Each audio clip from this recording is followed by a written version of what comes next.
It's Ben from Grappling Insider. Today I am joined by the ADCC West Coast Trials winner, ADCC veteran, one of the best no-gi submission grappling competitors in the world today, Jay Rodriguez. Jay, how you doing, man?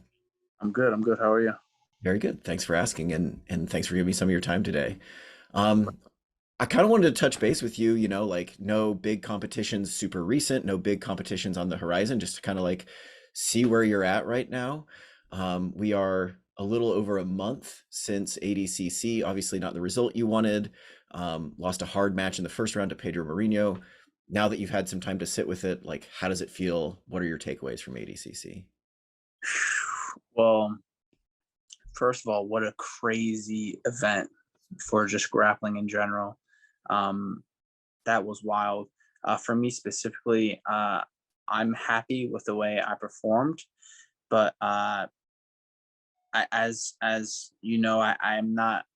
I don't have much scheduled as of now, and I just wanted to take some time since ADCC to like just focus on like sharpening up a few things, because like all my recent matches, I'm just like so close, and I always end up losing like the past two matches. So I felt like I need to take some time to sharpen up all those edges, Yeah. So let's get into that. I feel like you kind of have this like reputation of maybe starting slow. I don't know if that's the right term, Oh but no, then absolutely, yeah. it's the very end of the match. You're like right about to freaking win it. Like, what do you Yeah. need to change to change that up?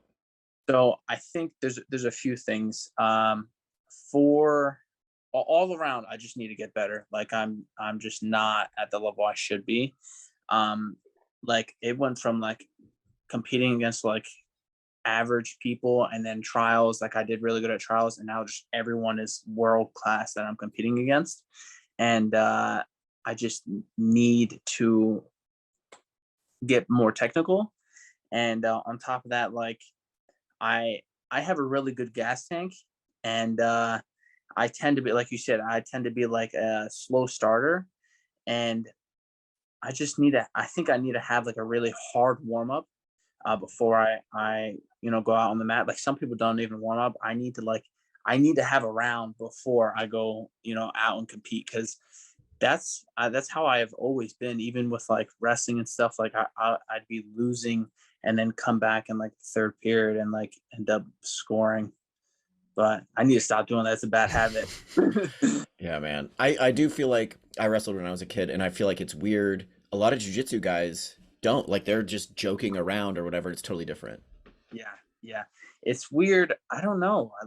I feel like I need to be warm in order to do what I regularly like capable of doing. And if I'm not, I'm just not like, I'm not mentally there. I'm not physically there. Like, I don't know. And then other like just grapplers, they'll just like walk out on the mat cold with like no hoodie, nothing. I'm like, wow. Yeah. Yeah, that probably explains a little bit why you did so well at West Coast Trials, having so many matches back to back to back to back. Yeah. You stay Yeah. warm. And you also touched on this too, like just overall skill level. Do you think it has anything to do with, that once guys get tired, their skill level goes down, your energy stays high, so towards the end of the match, if things are evened out? Yeah. I mean, fatigue. Well, what do they say?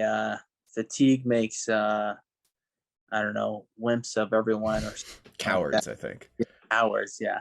I don't really get tired. It takes me a while to get tired. So when by the 10-minute mark, everyone's dead. And I'm like really just getting started, honestly. Like I mentioned, I think I need to have like a hard roll before I walk out and compete. Yeah, that makes sense. So then kind of going back to ADCC, that had to have been the biggest crowd you were in front of. I'd say so. Yeah. It really reminded me of States, back in high school, but the crowd was definitely more filled, and it was crazy. The whole event was crazy, dude. Like the flames and shit. It's crazy. Yeah, Yeah. Do you like that kind of stuff, or do you prefer to perform under that kind of atmosphere?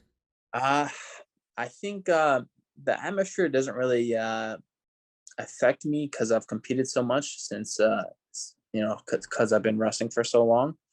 But I think I do like competing under that because maybe other people are affected by it.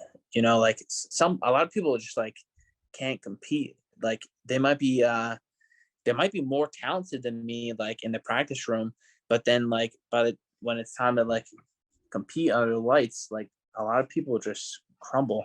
Hmm. So then the actual match against Pedro Nogi, I think he's Nogi Pans. I can't remember if he's a Pans. For sure, Nogi world champion, IBJJF.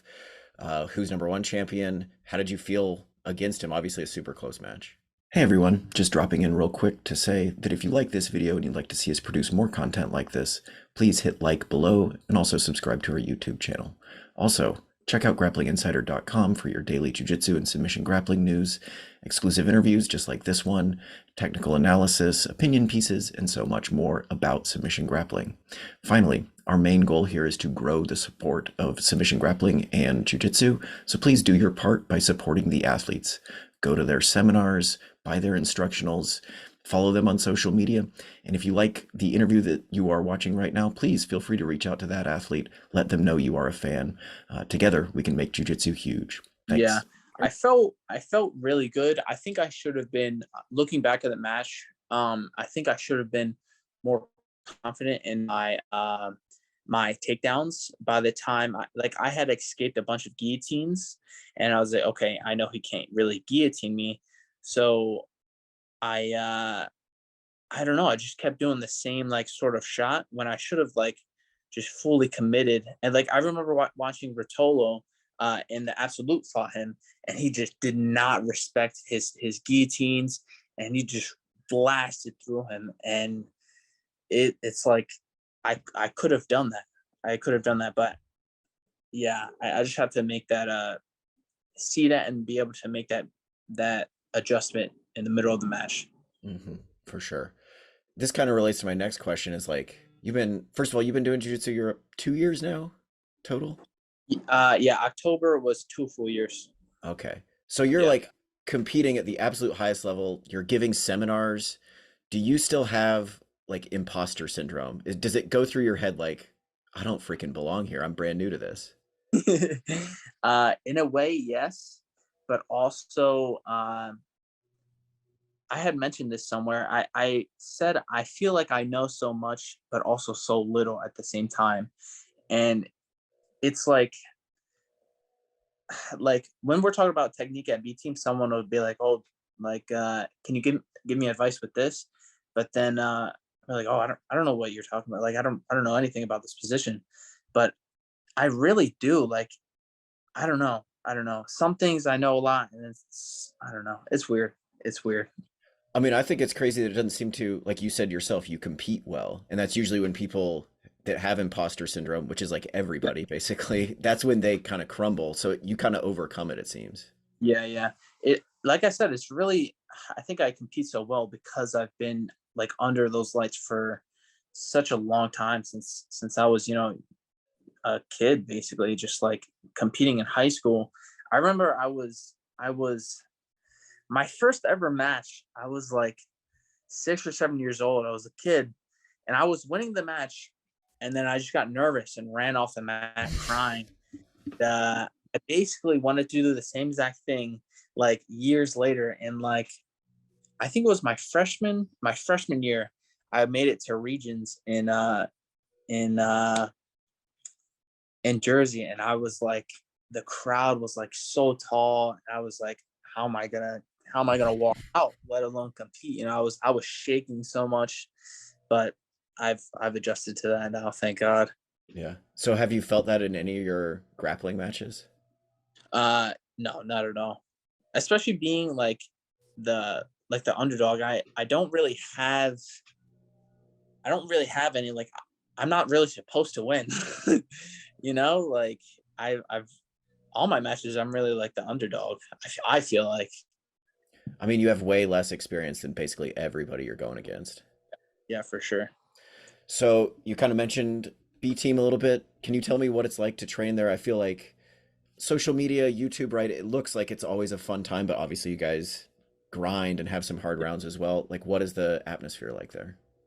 I mean, it's perfect for what I need to grow. You know, there's constantly uh tough rounds, and on top of just like the guys that are always there, like Nicky Ryan, Nicky Rod, Craig, Ethan.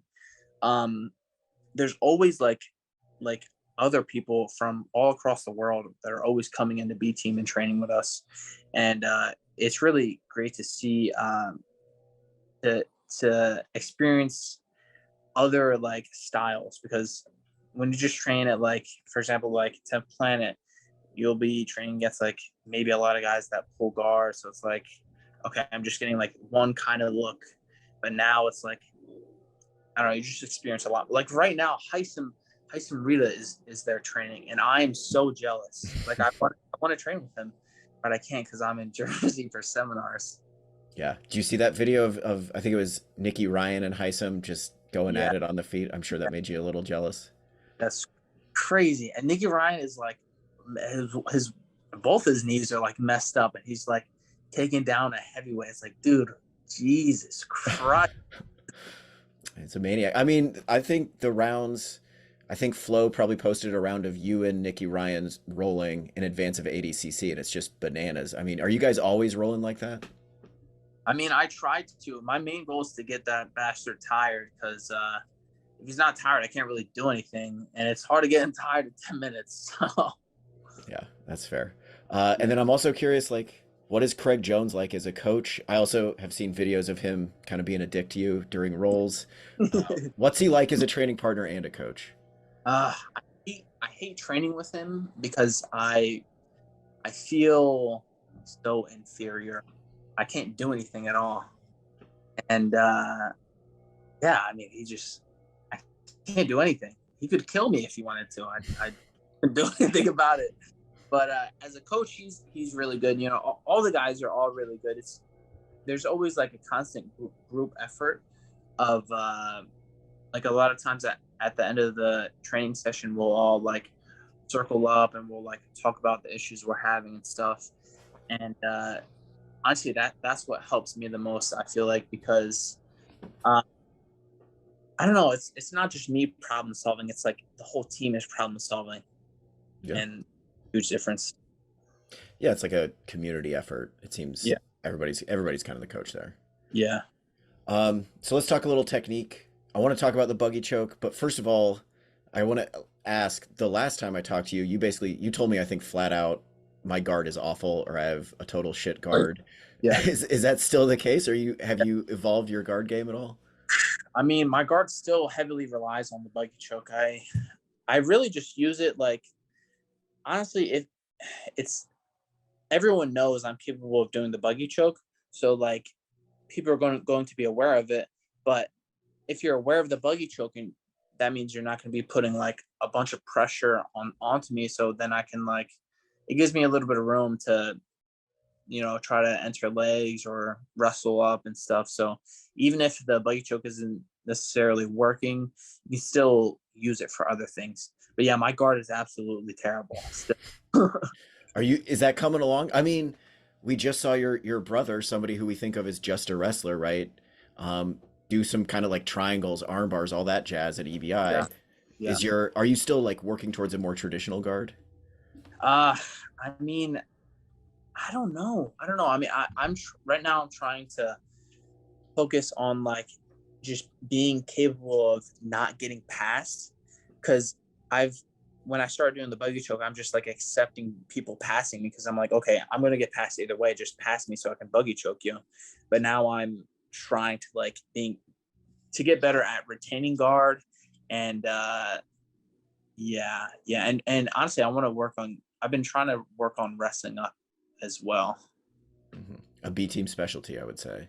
Yeah. Um, so on the buggy choke, what would be your advice? Like if I want to go, I got no gi class in like 3 hours. If I want to go buggy choke somebody today, what do I need to do to make that happen?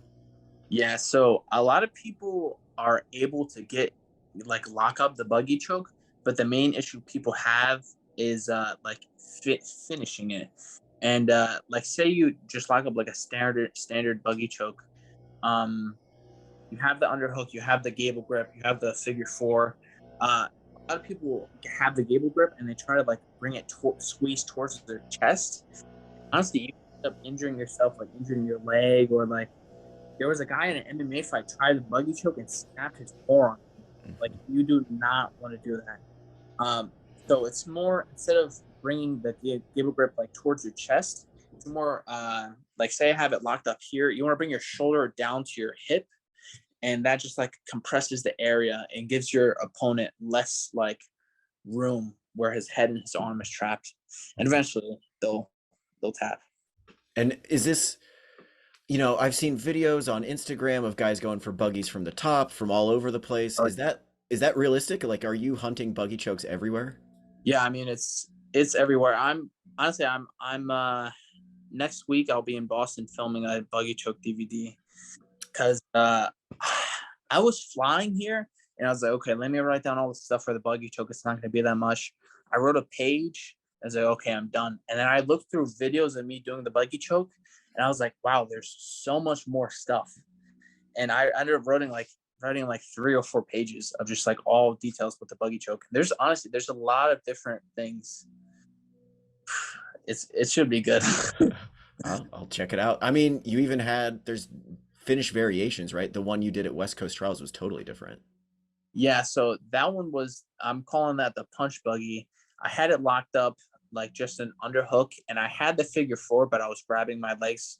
And then with the free hand, I like stuck my knuckles in my opponent's neck to finish the choke. And I think that's what ended up finishing it. But there's so many different variations. Like you can lock it up from like knee shield, like half guard, and then like circle it to like close guard. Honestly, the close guard one is the best one to finish because it's on top of it being a choke, you're also like twisting your opponent's spine, and it looks dangerous. Yeah, I mean, I've seen the Ruotolos mess around with that variation exactly. Yeah. All right, well, I'll definitely try one tonight. Um, we talked about what it's like. Maybe I'll find like a day two beginner. I can hit a buggy choke on somebody tonight. Uh, so we talked about what it's like at B Team. Like, what is life like in Austin? Are you living with Nick? What's Yeah. the so like? Yeah. What are you guys doing for fun in between sessions? Okay, so since we're not in like camp for anything anymore, um, we normally do 1 to 2 sessions. It's usually always one session, maybe a second session, or maybe like a lift session. But Nick and I were talking about buying dirt bikes, and then our dad told us not to buy dirt bikes because it's a terrible idea. Or we do. So instead of buying dirt bikes, we bought mountain bikes. And yeah, we're Nick's waiting for me to come home so we can ride the bikes. Oh, that's awesome. So are you guys like pretty active? I assume you're not just like lounging around or. Yeah, I mean, honestly, I just play Fortnite like all the time. But we do our usual workouts, and we're always doing stuff. Like we'll go rock climbing here and there, and I don't know. There's a lot of stuff to do in Austin. Yeah, for sure. And then kind of related to that, kind of a hot button issue in jiu-jitsu right now. Both you and Nick are not like super, super outspoken, but you guys are public about being a natural athlete in Oh yeah, jiu-jitsu. yeah. Um, I guess talk to me a little bit about that. Like, how do you deal with that? I'm sure a lot of people kind of assume or accuse you Oh guys yeah, of using like yeah. kind of what's your thoughts on that? So for me, I honestly I'm surprised that I get accused, but also not. I don't know. Uh, for me, there's so many people that use do whatever in this sport, and I didn't realize that until I like really got into it, and it, it's kind of frustrating because for me, if I were to like say I started using and then I won, like say I won ADCC, in the back of my mind, I would be like, but could I have done this like naturally? And that would honestly haunt me for the rest of my life. Like I can't, I couldn't do that. And then on top of that, if I lost and I wasn't a natural athlete, how are you losing and you're cheating? Like how? You know, so I feel like either way for me, I couldn't do that. And a lot of people accuse Nicky Rod of using as well, and it's I can see it because he's so big, but a lot of people don't know that he was a bodybuilder before he was even grappling, and on top of he's been bodybuilding for like 7 or 8 years now, previous to jujitsu. So it's frustrating. It's gotten so much. He gets so much that he doesn't even like respond to it.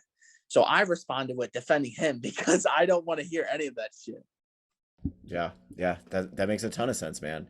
I guess what I don't, you don't have to like put a percentage on it, but like how many of the top guys do you think are juicing, and how many are there guys that are having success that are not? Yeah. So I was thinking about this. Uh, I was thinking about the percentage of athletes in ADCC that were competing, and how many of like what would the percentage be of people natural and not? And it's got to be like 70-30, like 70% people like on stuff, and like 30% or less natural, because it is ridiculous how many people are on stuff. And I mean, I don't know, I mean they just don't test. I'm for testing, I'm for all of that, but at the same time the sport would probably like not be the same because no one would be allowed to compete. I mean, there might be a whole lot more guys like in your weight division or lower. Uh, Yeah, that's the thing as well. People say Nicky Rod is on stuff, but it's like Nicky Rod has always been the same size.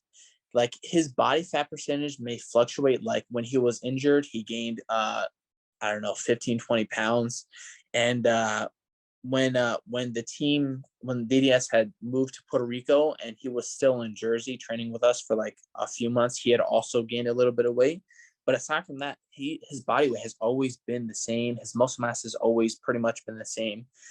And then you see other guys like, I'm not gonna name names, but you'll see a guy compete and he'll be like 220 jacked, and then like 2 months later he's like me, he looks like me. Like this doesn't make sense. This is crazy. He's competing at 185, the same dude. It's oh my god, it's ridiculous. so you kind of you said you're in favor of testing. I wanted to ask you about that. Is that something that like I know you've only been in jiu-jitsu for a couple years now. Is that something you think is realistic? Do you think you could see kind of the sport changing to where it's less frequent? I mean, I think since this ADCC,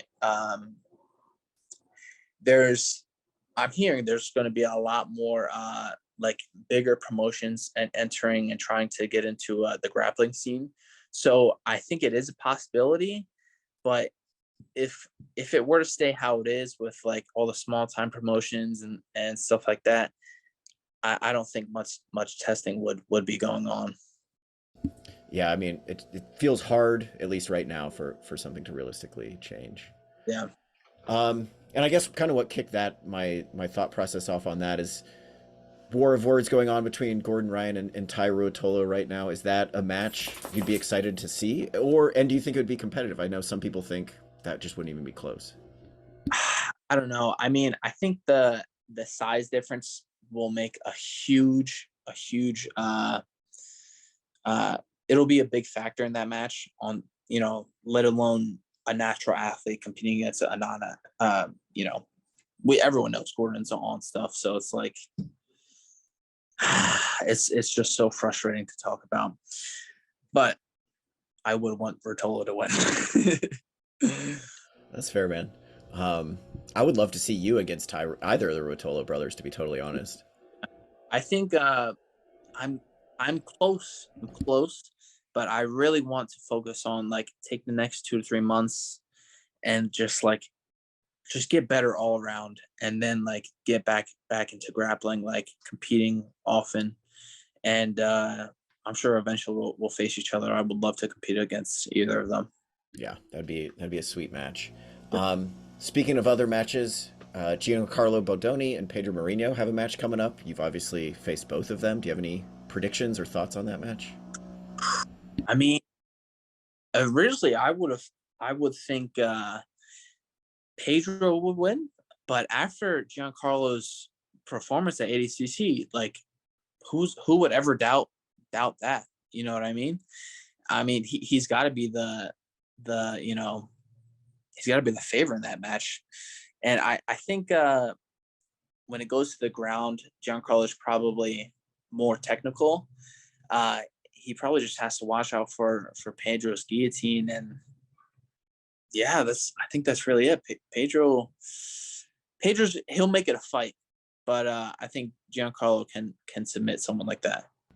For sure. It's crazy, man. 2 years in, you had crazy close matches with both those guys. Is it like, how do you feel seeing them now fight, main event for who's number one, knowing it's like you're right there. It's so frustrating. I watched the clip of me taking down Pedro on like the last like 30 seconds of the match, and then I'm just like staring at my foot be stuck in like I'm like stuck in 3/4 mount, and I'm just like freaking out. And I was like, at that time I was trying to lock up like a weird like choke. I don't know.